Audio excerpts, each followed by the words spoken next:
좋아요. 그 앵글 참 좋네. 일단 뭐니까 얼굴 좀 잡고요. 지금 잘 나오고 있습니까? 괜찮아. 나와요. 오케이, 지금 우리가 얼굴이 혹시 커요.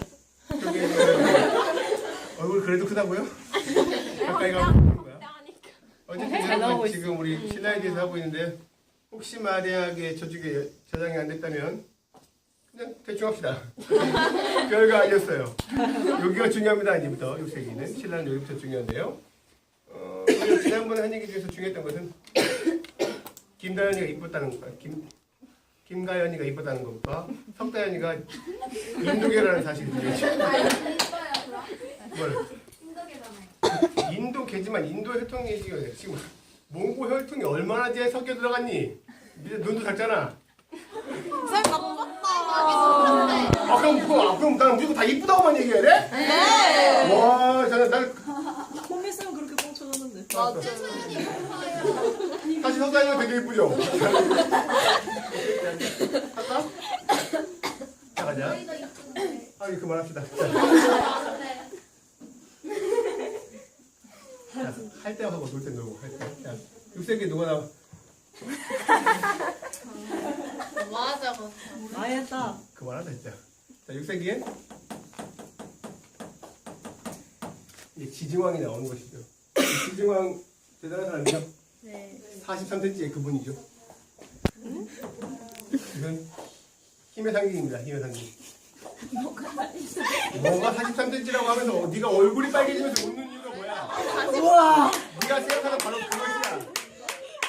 네가 너를 왜 박수를 쳐? 그렇다고 하나. 어느 때리 기준으로. 어느 때를 기준으로 그래? 이게 여학생반에서 나올 얘기야? 어느 때리 기준으로. 아, 문자해. 아니, 센티미터가 확실합니까? 아니 왜 센티미터가 아니면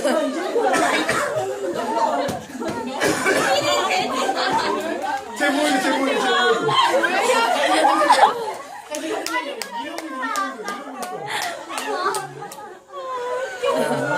여기는 현대고등학교 1학년 9반 여학생입니다.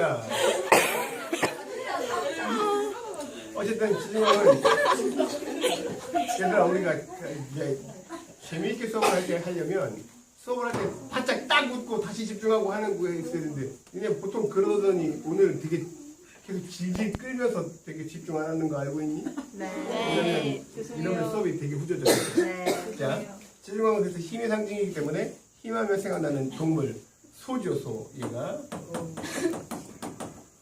우경을 보급했고요. 이 힘을 바탕으로 어딘가에 정복해야 되는데 저 후진 나라가 뭘 어디 정복하겠어요? 가야도 무서운데.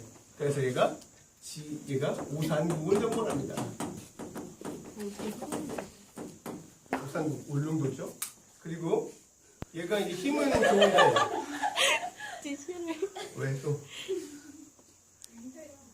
아니 할 때 그럼 같이 하는 거야. 웃을 때 같이 웃어야지. 수업 선생님 혼자 막 하고 있는데 그렇게 웃어버리면 선생님 어떻게 해? 이러면 진짜 못한다니까. 진짜 힘 빠져서 못하겠다 오늘. 뭔가 좀 분위기가 있을 때 크게 웃던가 해야지. 어떡하라고 나보고. 자, 가자. 가뜩이나 편집도 못하는데 가고 있습니다.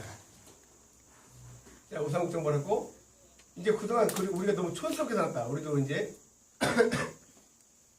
중국식 호칭을 쓰면서 세련되게 살자라고 얘기하면서 그동안 이제 마립간으로 살았는데 우리가 중국식으로 왕칭호를 이제 사용하기 시작하고 국가의 이름도 사로국 사라바 이것도 되게 촌스러운 거죠. 고구려, 백제 이런 것처럼 한자식 이름 쓰자 해서 신라라는 칭호를 사용하게 되는 것이 지중왕입니다. 좀 뭔가 좀 세련되지기 시작을 했어요. 이 세련 그래서 그 다음에 6세기에 법흥왕이 나오는데 법흥왕 이름만 들어도 대충 알겠죠? 네. 법이 흥한 왕입니다. 뭐 하겠습니까? 율령을 반포하고요. 사실 법흥한다는 얘기는 법과 관련된 게 아니라 불법을 의미하는 거였어요. 불교니까 얘가 불교를 수용은 이미 4세기 때 고구려가 들어옴에 따라서 고구려를 통해서 불교가 들어왔을 거라고 추정하고 있습니다. 그때 불교를 공인 국가의 종교로 이제 만드는 건데 특히 신라가 불교를 공인하는 과정에서 여러분 이건 유명하니까 잘 알죠? 2차돈 목 잘라가지고 힘피 나왔다는 거 이러한 사실이 있었고요. 또 법흥왕은 이제 국가가 체제가 정비되고 이제 어느 정도 정말 세졌기 때문에 이제 옆에 있는 나라를 이제 치기 시작합니다. 가야를 치는데 가야 연맹 중에서 좀 작은 거 뭡니까? 광개토대왕 이후에 약해진 금반가야를 정벌하고요.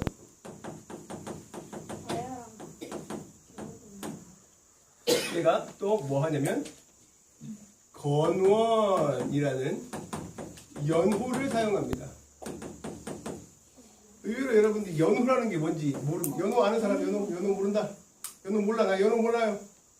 연호 다 알아? 모르는 건 중요하죠. 연호가 뭐냐면 연을 카운트하는 방식인데 연을 카운트하는 방식. 올해가 2016년이죠? 네. 2016년인데 뭘 기준으로 2016년 한 거니? 이거 앞에 그렇죠? 앞에 예수 탄생이 예수 2016이라는 뜻이죠. 우리가 서양식 문물을 받아들였기 때문에 이 예수를 중심으로 하는 2016의 카운트를 우리가 쓰고 있는데 예수가 누군지도 모르던 시절에 또 서양 문물이 오지 않던 시절에 연을 어떻게 카운트했을까요? 연을 어떻게 카운트했냐면 중국 황제의 주기년을 가지고 카운트를 했습니다. 그래서 예를 들어서 뭐 강희 황제가 나왔으면 작년에 강희 황제가 등극했어요. 올해는 강희 2년, 내년 3년, 강희 4년, 5년 쭉 나가다가 강희 황제가 죽고 예를 들어서 걸륭 황제가 등극했어요. 걸륭 1년, 2년, 3년 이런 식으로 카운트를 해나갔거든요. 그러니까 우리나라 다 뭘로 했어요? 중국 황제를 중심으로 했는데 뭐 우리나라가 뭐 중국 황제를 중심으로 해? 우리나라의 독자적인 연호를 써야지. 그래서 건원이라는 연호를 독자적인 연호를 쓴 왕이 법흥왕이고요. 그 다음 진흥왕 나오는데요. 자, 진흥왕은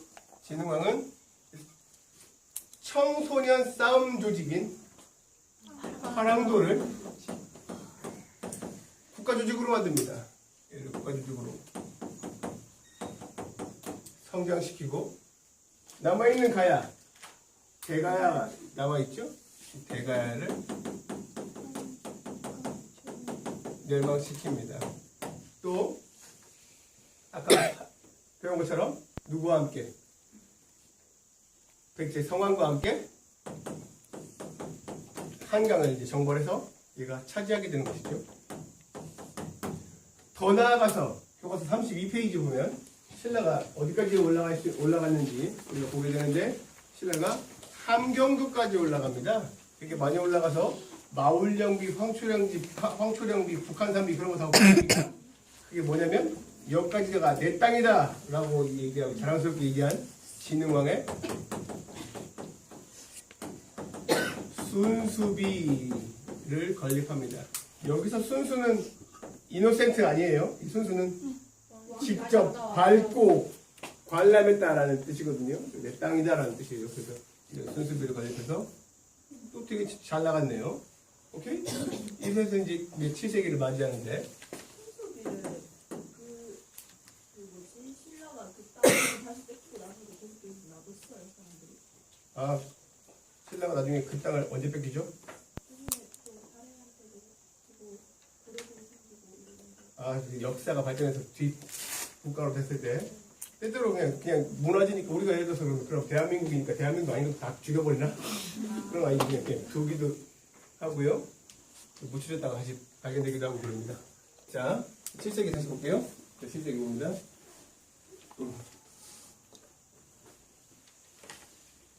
자, 진흥왕까지 되게 잘 나갔는데 문제는 이제 진흥왕도 좀 이제 생깁니다. 뭐가 생기냐면 자, 신라는 어떤 사회냐면 이따 나중에 신라 사회할 때 되게 중요하게 나오는데 이 골과 품으로 이루어진 사회이죠. 골은 뭐지? 뼈.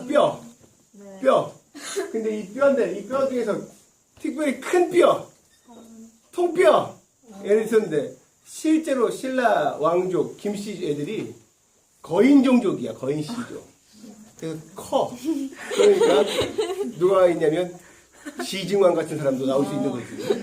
근데 실제 무덤 보면 되게 얘네들이 큰가 봐. 그래서 그런 혈통이 우리 유전자에게 은근히 남아 있어서 가끔 최홍만, 하승진 이런 애들 나오는 것이 이제 얘네 때문에 이렇게 나오는데 어쨌든 중요한 건 이 골들이 자신들의 이 훌륭한 뼈를 유지시켜 나가기 위해서 700년간 자기들끼리만 결혼했다는 것이죠.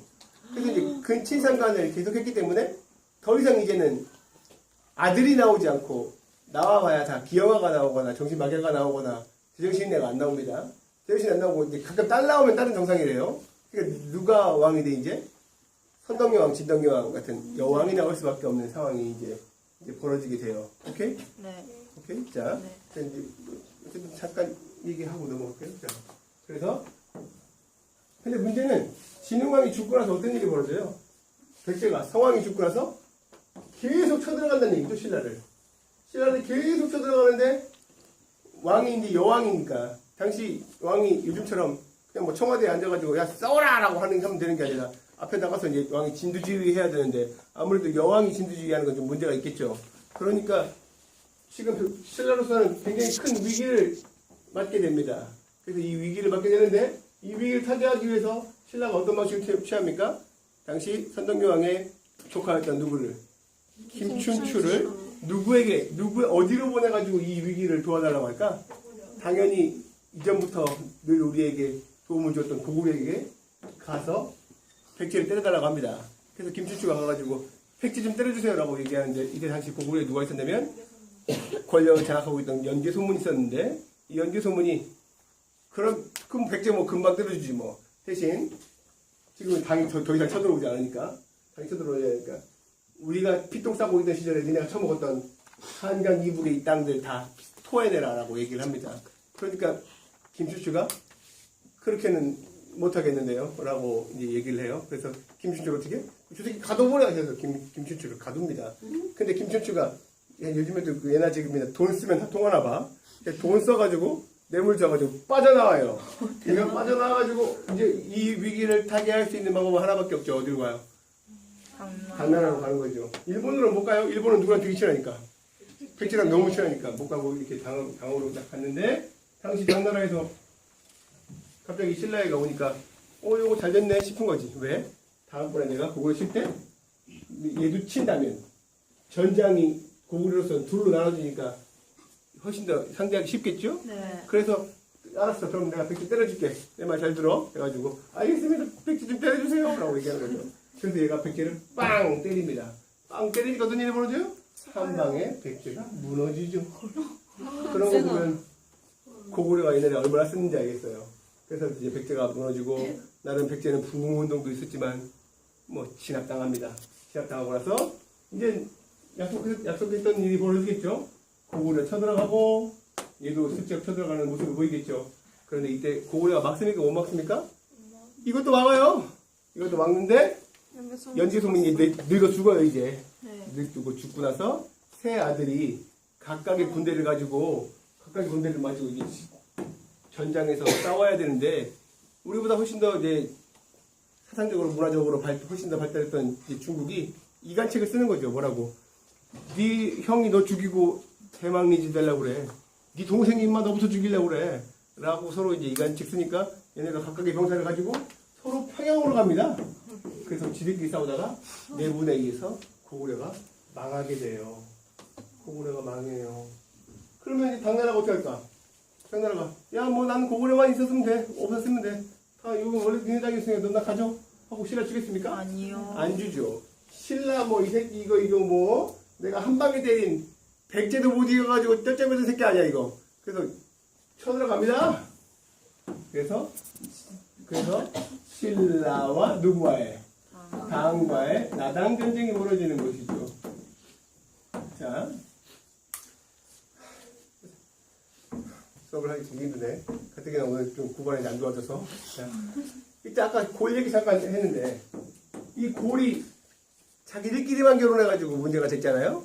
자기들끼리만 결혼해서 문제가 됐는데 골이 항상 예를 들어서 이런 거지. 내가 골이니까 여기 자정이가 골이야. 그러면 야 넌 골이니까 너랑 결혼하자. 그래서 얘랑만 결혼해 하고 옆에 되게 이쁜 애가 있어. 되게 이쁜 애. 넌 골이 아니니까 꺼져냐! 라고 하겠니? 아니면 야 너도 이리 와 하겠니? 너도 이리 와. 너도 이리 와 하는 거 당연하겠지? 너도 이리 와 하는 겁니다. 그래서 중요한 건 골과 골끼리 결혼했을 때 무슨 일이 벌어져요?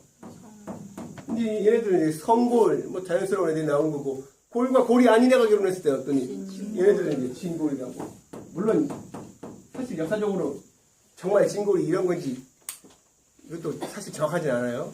예, 원래 혈족이 벌어지면 원래 기존만 성골이고 한 칸만 벌어져도 진골이라고 편성된다는 뭐 그런 연구가 사실 있긴 하지만 그냥 우리는 이렇게 이해합시다. 자, 근데 문제는 지금 왕이 안 되는 건 왕은 어디서만 나와요? 성골에서만 나오는데 성골이 계속 근친상환만 하니까 얘네들은 더 이상 아들도 안 나온다는 얘기죠. 그래서 이제 선덕여왕, 진덕여왕 나왔지만 선덕여왕, 진덕여왕이 저러한 계속되는 전쟁 상황을 헤쳐나갈 수가 없죠. 그러니까 다음 누가 이제 왕을 할 수밖에 없는 상황인 거예요. 제일 똑똑한 혈통 중에 누구밖에 없어요. 진골은 유전자 충돌에 문제가 별로 없기 때문에 여기서 똑똑한 왕이 나오는 거죠. 누가 나옵니까? 아까 활약했던 김춘추. 얘가 최초의 중고 출신 왕 무열왕이 됐는데 얘도 나단 전쟁을 시작하기 전에 이거 죽습니다. 죽고 나서 사실상 나단 전쟁을 한 사람은 문무왕인데 문무왕이 당을 막아냅니다. 매수성과 기벌포에서. 그래서 와, 이 새끼 봐라. 이거 완전 병신은 아니네 하고 한 번 더 치면 더 큰 위기에 이제 처할 수 있는데 갑자기 당신나라 서쪽에서 터키 애들이 쳐들어와요. 그래서 야 이거 물고 할 때가 아니다 이 새끼야. 그래서 니네 그냥 이게 끌어 대동강에서 원산만 이거 내가 가지 이 새끼야. 나머지 내꺼 임마. 그래서 신라 오라고 그래. 그럼 그렇게 하자라고 해가지고 이제 이거 끊고 신라가 삼국시대를 정리한 상황이 벌어진 겁니다. 오케이? 네. 이런 일이 벌어졌어요. 자, 여기까지 해가지고 7세기에 삼국 신라가 정리한까지 여러분 했는데요. 교과서 35페이지까지 지금 다 한 상황이고요. 36, 37페이지는, 38페이지는 다음 시간에 할 예정이고요. 사실상 뒤에 보시면 40페이지, 41페이지, 42, 43 다 했습니다, 여러분. 다 한 것 같죠? 네. 오케이.